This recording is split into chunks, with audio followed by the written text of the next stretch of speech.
Muchísimas gracias Alejo. Quiero saludar muy especialmente a la rectora de la Universidad de Veracruz. Muchísimas gracias por estar aquí, por acompañarnos. Quiero saludarlos a todos, a los ministros, a los directores y parlamentarios que nos acompañan. Un afecto muy especial para Jessica Falleta, la directora regional para América Latina del PNUD, puesto que ocupé antes y que yo sé que Jessica hará con gran maestría y que seguirá la construcción tan importante que viene desde esa institución tan amiga y tan cercana. Quiero saludar muy especialmente a Leonor Calderón, del Fondo de Población de Naciones Unidas, amiga y además siempre comprometida con los temas de juventud, a Marcia, nuestra querida representante aquí en México y además amiga de muchas batallas, y también a Mari Carmen. Todos estos somos la mafia de Naciones Unidas, ¿verdad? Que yo acabo de dejar, pero no me desprendo del todo.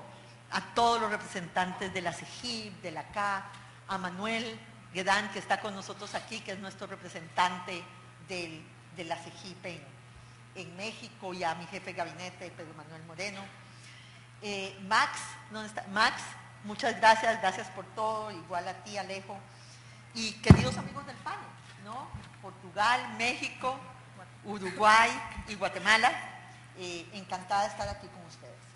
Yo estoy realmente muy contenta de estar aquí, primero por ser en México, en Veracruz, donde va a ser la próxima cumbre iberoamericana, y donde estoy segura que tendremos una cumbre que reflejará el mandato de renovación que nos han dado los presidentes en Panamá. Ya hablaré un poquito sobre eso, pero muy especialmente porque tenemos este tema de la Agenda Post-2015 y cómo es que ustedes nos tienen que ayudar a forjar esa agenda. Y yo tengo 3 mensajes hoy que dar.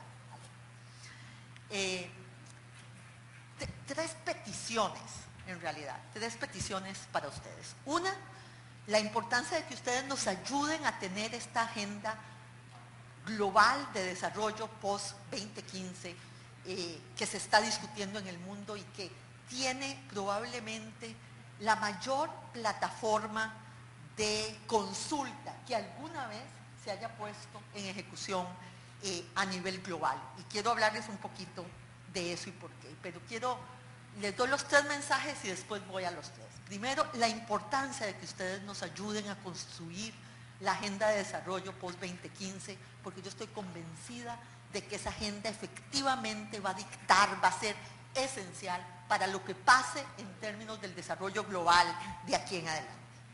Segundo, que nos ayuden a construir, a seguir construyendo este espacio iberoamericano. Y la razón de la importancia de eso es que realmente este es un espacio que construye la pluralidad en términos de los lazos de amistad entre 2 continentes. Este es un mundo que, al mismo tiempo que es un mundo cada vez más globalizado, tiene la característica de que las identidades regionales se han fortalecido al mismo tiempo que se ha fortalecido esta tendencia a lo global. Pero, y aquí yo mando el siguiente mensaje, solo vamos a construir un mundo mejor si las identidades que construimos son identidades incluyentes y no identidades excluyentes. Y aquí me baso un poco en ese mensaje que nos ha dado Amartya Sen. Construir identidades excluyentes para separarse del otro, no para unirse al otro, es muy fácil, ¿no? Lo que es difícil es construir identidades incluyentes, identidades que al mismo tiempo que somos una cosa, respetamos al otro y lo incluimos como una fuerza positiva de la construcción de nuestra propia identidad. Y yo creo que el iberoamericano hace eso, porque, como he dicho yo, es para sumar y no para restar. No es para dividir, sino para juntar. Y precisamente eso es lo que hacemos a los 2 lados del Atlántico. En este proyecto, que en mi opinión es un proyecto que no es hegemónico, que no es plural, que no es vertical, perdón, sino que es un proyecto plural dentro de la heterogeneidad que tiene esta región. Pero no es un bloque para negociar con otro, es para construir comunidad. Eso es lo que significa construir identidades incluyentes. Y el mundo mejor, un mundo mejor y pacífico, solo será posible con este reconocimiento del otro, no por tolerancia, sino por el reconocimiento de lo positivo que agrega a nuestra propia identidad. Y mi tercer mensaje a ustedes, hablé de la Agenda de Desarrollo, ¿no?, de lo iberoamericano, y lo tercero, que yo creo que es muy importante que ustedes nos ayuden, es a construir de nuevo, a recuperar la política con P grande. La política con P grande. La política como un bien y no como un mal. La política como aquello que construye lo colectivo. Y necesitamos repensar y repensar con ustedes cómo podemos efectivamente construir de nuevo esa política con P grande, porque la política importa y va a ser esencial para que podamos hacer las otras dos cosas también. Esos son mis tres mensajes a ustedes. Ahora déjenme decir tres cosas muy rápidas sobre estos tres elementos. Primero, la Agenda de Desarrollo 2015. Yo creo que hoy en día es indudable que los Objetivos de Desarrollo del Milenio efectivamente hicieron una contribución al progreso del mundo durante estos casi 15 años que han pasado. No hay duda de que aunó voluntades en una dirección y que los Objetivos de Desarrollo del Milenio tuvieron una característica que no tuvieron las conferencias internacionales anteriores, aunque muchos de los objetivos vienen de ahí, que fueron objetivos claros, comunicables, que la gente entendía, que era fácil incorporarlos, digamos, a esta agenda. Y un elemento que se ha dicho poco, pero que a mí me parece que fue fundamental para el éxito de los Objetivos de Desarrollo del Milenio, que se apropió de ello la sociedad civil dentro de los países y por lo tanto pudieron tener una agenda de desarrollo con la cual tener una conversación con sus gobiernos, que no era solo una conversación defensiva, sino constructiva, que le podían pedir cuentas al gobierno, que podían darle seguimiento, que había un monitoreo, pero además que influía la agenda nacional. No era un proyecto, sino era una plataforma de desarrollo que podía ser una plataforma de desarrollo nacional unida a la agenda global. Y eso a mí me parece fundamental. Se disminuyó en este periodo la pobreza a la mitad en el mundo y muchos otros objetivos efectivamente han avanzado enormemente dentro de este marco de los Objetivos de Desarrollo del Milenio. Ahora, tenemos, diciendo esto tan positivo, y déjeme este paréntesis, decir que ahora yo empiezo siempre mis intervenciones, cosa que no hacía antes, hablando del progreso que la humanidad ha hecho. Y les voy a decir la verdad, uno puede sonar un poquito naif, ¿verdad? Con todos los problemas que tenemos en el mundo, que uno empiece por lo positivo. Pero es que yo me he dado cuenta de que realmente el mayor elemento de desmovilización social es creer que nada es posible. Y muchas veces tenemos como esa tendencia a empezar solo por los retos que tenemos, sin reconocer el avance que se ha hecho en muchos de los campos. Pero movilizar, no vamos a poder lograr las cosas que tenemos que lograr para enfrentar los retos que todavía tenemos, si no movilizamos a la gente, si no movilizamos la voluntad de los ciudadanos. Pero la voluntad de los ciudadanos no se va a poder movilizar si creemos que nuestras acciones no producen ningún cambio.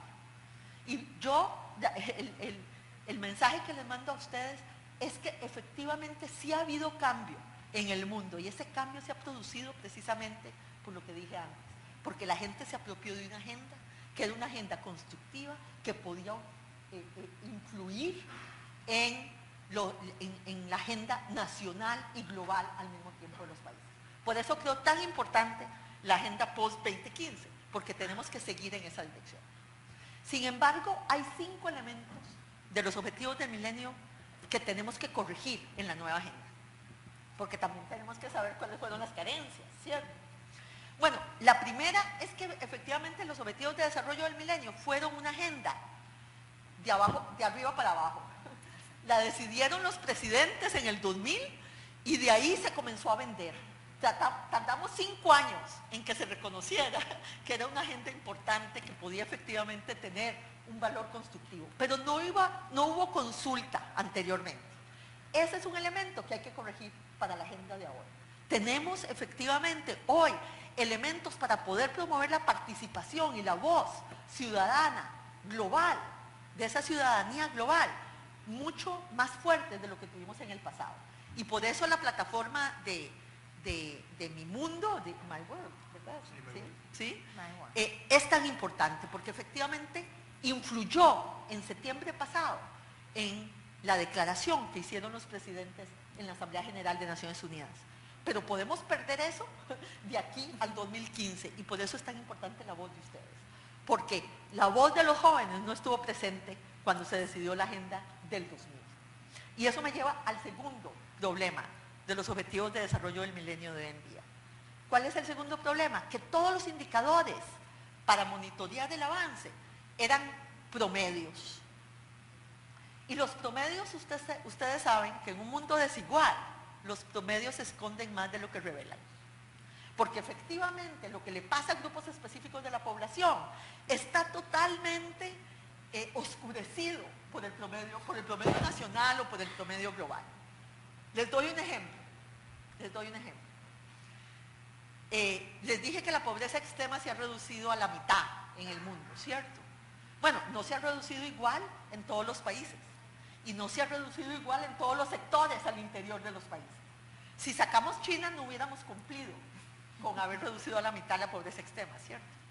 Pero además, cuando uno ve qué le pasó a la pobreza, no a la pobreza extrema, sino a lo que se llama la pobreza moderada, si es que hay moderación en ser pobre.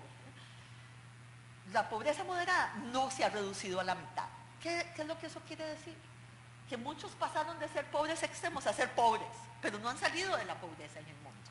Y por lo tanto, esa es una agenda pendiente que nosotros tenemos que tener y que por supuesto influye a distintos sectores de la población.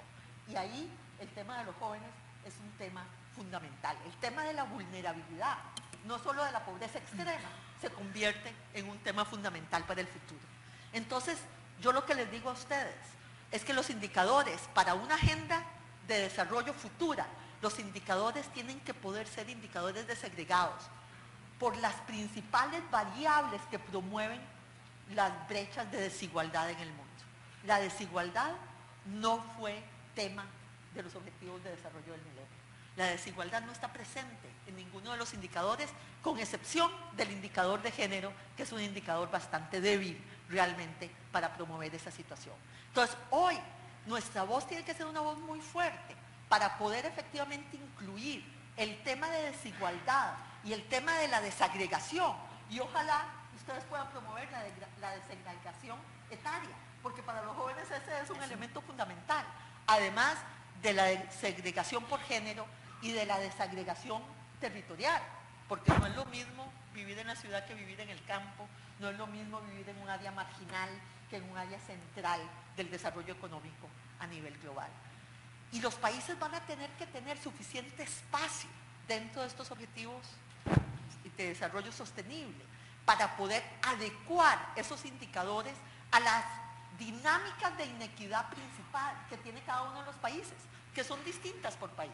En algunos temas, en algunos países será la realidad indígena, en otros será la realidad afrodescendiente, para hablar de América Latina. En otros países será distintas realidades tribales. Pero tenemos que poder incorporar la inequidad dentro de los nuevos objetivos de desarrollo sostenible, cosa que hoy en día no se ha incorporado, no fue incorporada en los objetivos de desarrollo del milenio. Y esta no es una tarea fácil, déjenme decirles. Cuando vimos el documento que sacó el panel de alto nivel, que fue un documento excelente realmente, que le dieron al secretario general, se discutió el hecho de tener inclusive un objetivo sobre inequidad y no fue posible llegar a acuerdo para poder hacer eso. Y tenemos que ser inteligentes de saber cuál es la manera en que podemos meter la inequidad en el marco futuro. Yo creo que la desagregación de los indicadores nos dan realmente una posibilidad de efectivamente reflejar la realidad de distintos grupos dentro de esos promedios que esconden, como decía yo, más de lo que revelan. Ese es el segundo punto de los ODS que tenemos que corregir. El tercero es con respecto a los indicadores de género. Fueron muy débiles, entonces el tema de la equidad de género tiene que poder ser reflejada de una manera mucho más fundamental. Porque yo les digo la verdad, yo estoy convencida que el carácter del siglo XXI de alguna manera será juzgado por cuánto podamos avanzar en el tema de equidad de género. Y por lo tanto eso también debería estar corregido. Lo cuarto es que los medios de implementación para la agenda tendrá que ser un factor fundamental. Y ahí el tema es el tema de los países de ingreso medio. Porque esta no es una agenda solo para los países más pobres del mundo. Esta es una agenda global. Y por lo tanto, los temas de los países de ingreso medio son fundamentales. Yo les digo, la agenda de desarrollo en el mundo será distinta si la voz de los países de ingreso medio está incluida que si no. Porque si tenemos solo un diálogo entre los más pobres y los más ricos, el tema del desarrollo y de las distintas avenidas del desarrollo que se ha abierto con la emergencia del mundo de los países de ingreso medio, se perderá. Y esta es realmente la agenda que puede dar esa diversidad de estrategias para el desarrollo futuro que todos los que estamos aquí tenemos que ayudar a construir. O sea, son los países de ingreso medio, los países emergentes, los que están diciendo, estas son otras políticas, otras formas en las cuales efectivamente podemos impactar el desarrollo y ser exitosos en eso, que no significa simplemente repetir lo que pasó hace 100 años o 200 años. Y por lo tanto, esa conversación es una conversación mucho más importante, mucho más rica con los países de ingreso medio en esa conversación. Y mi último punto es que todo el tema de medio ambiente es muy débil en la agenda de los objetivos de desarrollo del mundo. Y yo les digo la verdad, el camino del desarrollo sostenible es la única opción. No es que es una opción, es que es la única opción. Porque nosotros no vamos a poder combatir la pobreza, no vamos a poder combatir las inequidades si no logramos un mundo que sea sostenible en lo político, en lo social y en lo ambiental al mismo tiempo. Y aquí ustedes tienen un papel fundamental, los jóvenes tienen un papel fundamental, porque yo les digo la verdad, mi generación tiene un discurso segregado. Yo digo esto y lo digo con toda sinceridad aquí frente a ustedes. Cuando uno habla con la comunidad de economistas, y ya Alejo hizo la confesión por mí de que yo soy economista, con todo el corazón del lado correcto. Cuando uno habla con los economistas dicen, no, claro, los tres pilares del desarrollo sostenible al mismo tiempo, ¿no? Lo social, lo ambiental y lo económico. Pero lo más importante es el crecimiento. Y uno va y habla con la comunidad del desarrollo social. Y ellos dicen, no, claro, el desarrollo sostenible, lo económico, lo social y lo ambiental. Pero lo más importante es el combate a la pobreza. Y uno va con los ambientalistas y le dicen lo mismo. No, claro, los tres pilares del desarrollo sostenible. Pero lo más importante es lo ambiental. Y por lo tanto seguimos con comunidades segregadas donde cada una de ellas siente que el centro de la agenda tiene que ser lo propio. Pero los jóvenes no. Los jóvenes tienen una visión mucho más integrada de la realidad. Nosotros sabemos, ustedes saben, que no importa por qué lado yo entro, siento por lo económico, siento por la pobreza o siento por lo ambiental, lo importante es que lleguemos al mismo lugar. Y ese mismo lugar es la misma matriz de políticas que nos hace que efectivamente podamos conseguir las tres cosas al mismo tiempo. Pero mi generación está demasiado maleada por la segregación disciplinaria. Nosotros necesitamos que la juventud nos conduzca dentro de la interdisciplinariedad que requiere la nueva agenda de desarrollo sostenible. Y ustedes ahí tienen un papel fundamental que cumplir. Termino ahí con lo de la agenda post-2015. Yo estoy segura que habrá muchas preguntas de ustedes, pero no quiero que esto sea un monólogo, quiero que sea un diálogo y por lo tanto los dejo ahí. Solo déjenme decir muy rápidamente lo iberoamericano en lo político. Como les dije, a mí me parece muy importante seguir construyendo los puentes transatlánticos. Ojalá podamos construirlos transpacíficos y transatlánticos, etc.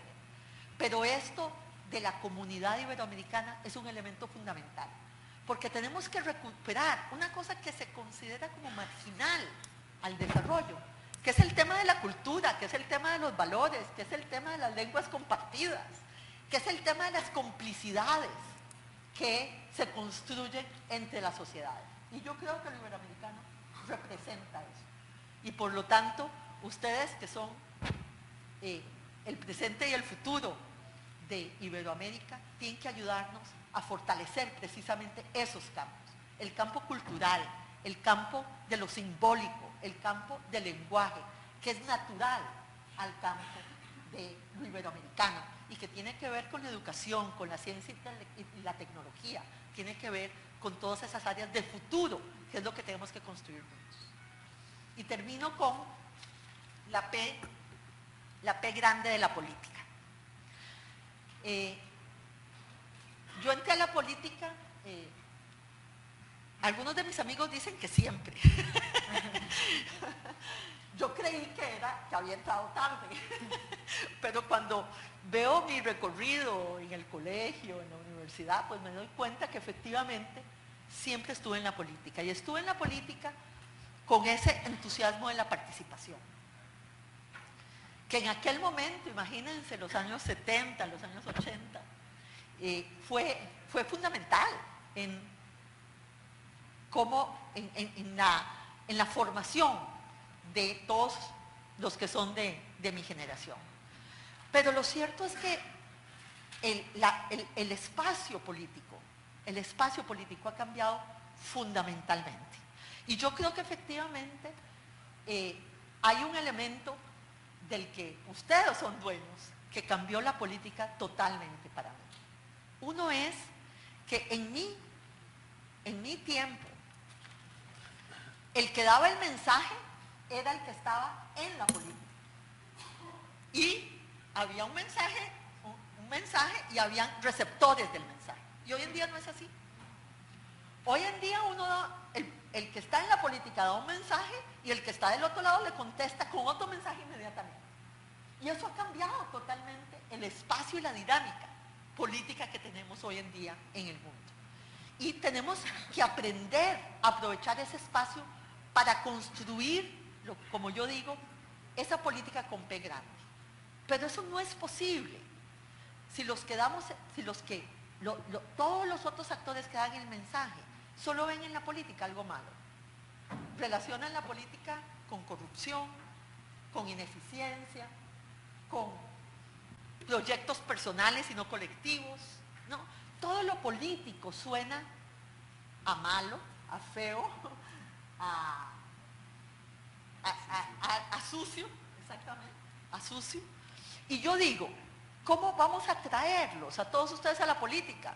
Si nadie quiere estar en un lugar donde desde el momento en que uno dice que es político, es catalogado como todo eso que yo digo, como malo, como sucio, como corrupto. Entonces hay que poder construir una identidad de la política que sea distinta a todo aquello que es antisocial, antiético. Ahora, también es cierto que no vamos a poder hacer eso si la política no se eleva para poder responder al momento y a la demanda que estamos teniendo de todos ustedes. Es una demanda por mejor gobierno, una demanda por mejores servicios, una demanda por mayor transparencia, una demanda por mayor rendición de cuentas. Pero eso es una oportunidad, no tenemos que verlo como una amenaza. Los de mi generación tienen que verlo como una oportunidad, pero al mismo tiempo ustedes tienen que ver ese espacio como un espacio a ser construido para poder responder a los retos del futuro y no como un espacio que hay que evitar, que hay que destruir. Y ustedes tienen que guiarnos en cómo hacer eso, esas dos cosas al mismo tiempo, porque desgraciadamente no podemos hacerla linealmente.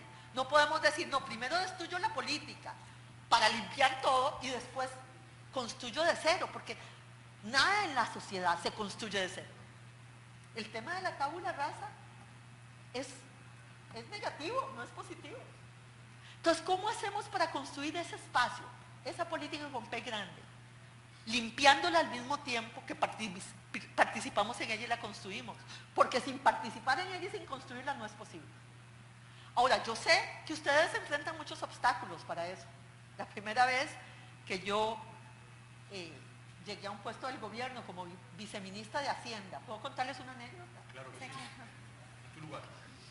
Como mi vida es pública, puedo contar una anécdota personal, ¿verdad?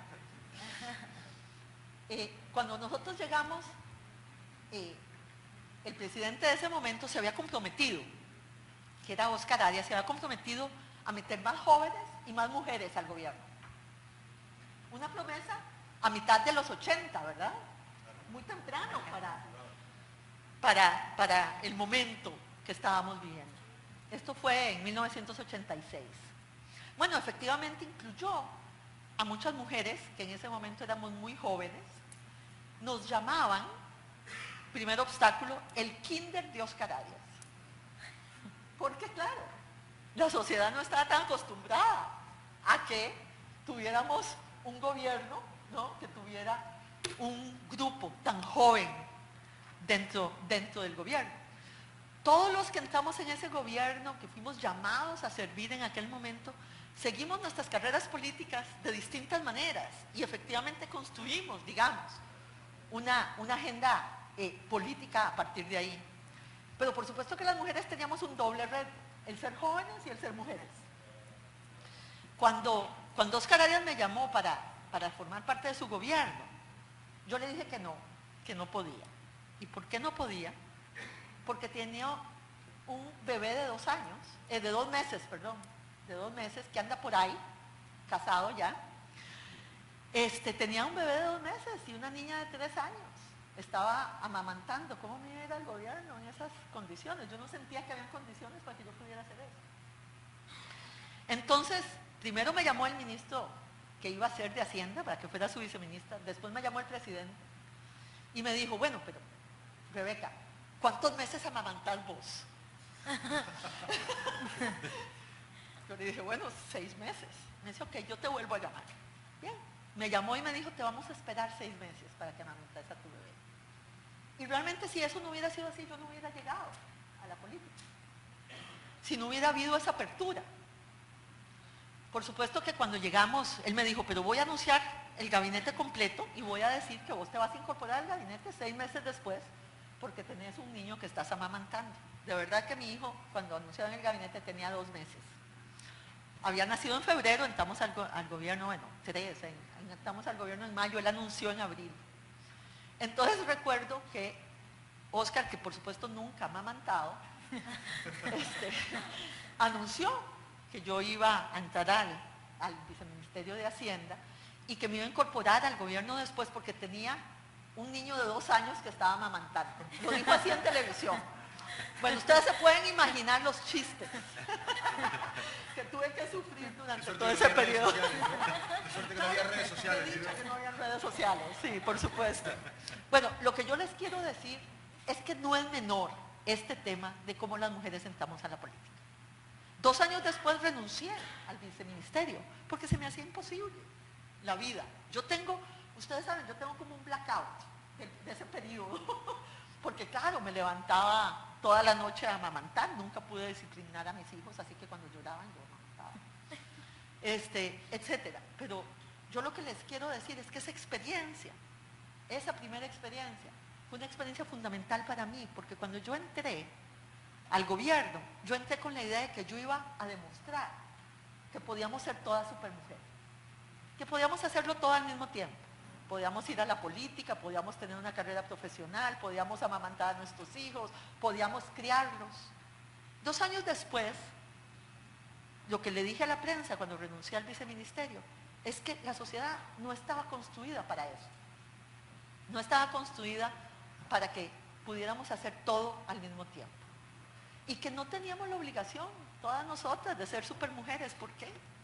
¿Por qué para estar en cualquier cosa de nuestra vida profesional tenemos que ser supermujer y si no, no es posible? Porque supermujer no podemos ser todas. Hay una que otra, supongo yo, pero yo me considero como parte de las mujeres en general.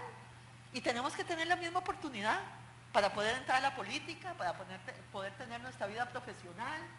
Si queremos tener familia, si no queremos tener familia, pues no tener familia, pero poder ampliar los grados de libertad, para que los jóvenes puedan entrar a la política y para que las mujeres puedan ser parte de ese proceso, a mí me parece que es un elemento fundamental de construir estas tres cosas de las que estamos hablando aquí. Un mundo mejor, más equitativo, más justo, que construya lo global, que construya lo iberoamericano y que nos permita a todos ser parte de las decisiones de sociedades mejores hacia el futuro. Muchísimas gracias.